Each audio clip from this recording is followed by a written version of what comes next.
Hello guys and welcome to another video of Leo career. आज हम लोग discuss करेंगे अबाउट द इम्पॉर्टेंट पॉइंट्स जो मोदी जी की स्पीच से निकलकर सामने आई है, जो उन्होंने 12 मई को दी। So without any further delay let's get started. India is having an wonderful opportunity.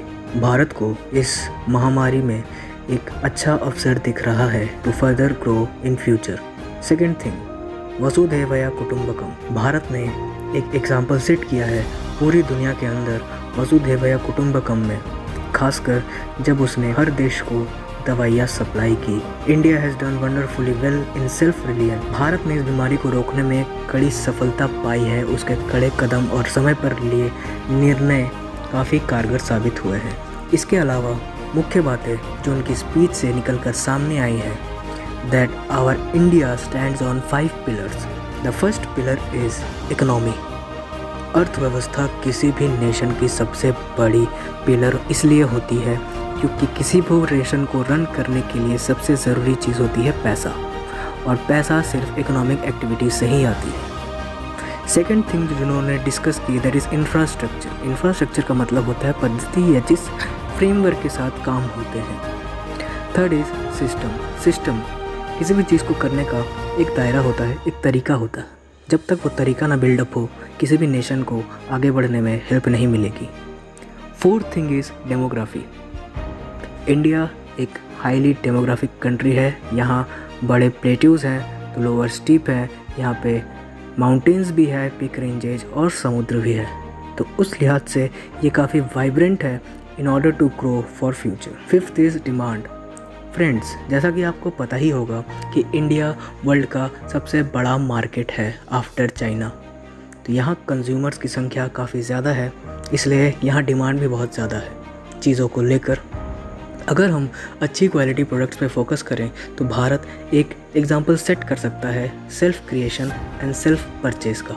इसके अलावा एक और मुख्य चीज़ जो निकलकर सामने आई, that the economic package launched by central government. Bharat सरकार ने 20 लाख करोड़ का पैकेज अनाउंस किया है, जो कि हमारी जीडीपी का 10% हिस्सा है।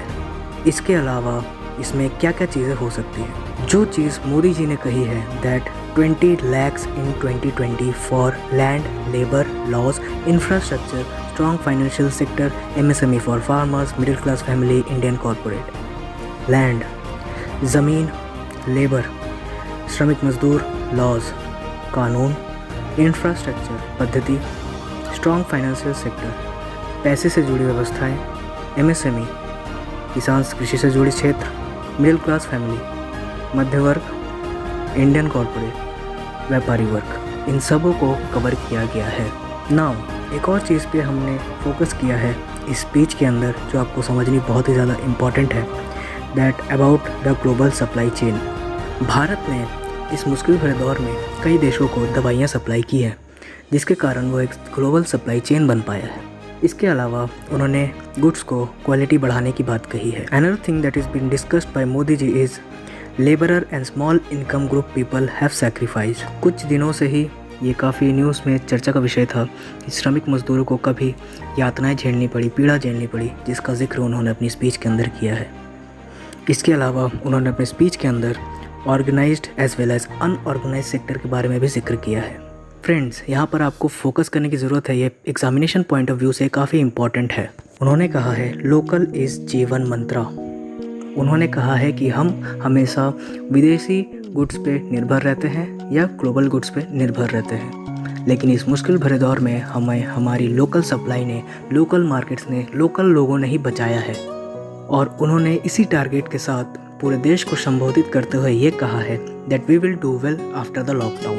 इसके अलावा जो लॉकडाउन की जो व्यवस्था उन्होंने जारी की है, उन्होंने कहा है कि 18 मई से पहले ही लॉकडाउन 4 की घोषणा होगी, और इस लॉकडाउन 4 में किन चीज़ों में रियायतें बरती जाएंगी और किन चीज़ों में छूट मिलेगी, इसकी भी बात उन्होंने कही है, जिसकी जानकारी हमें 18 मई को उपलब्ध होगी।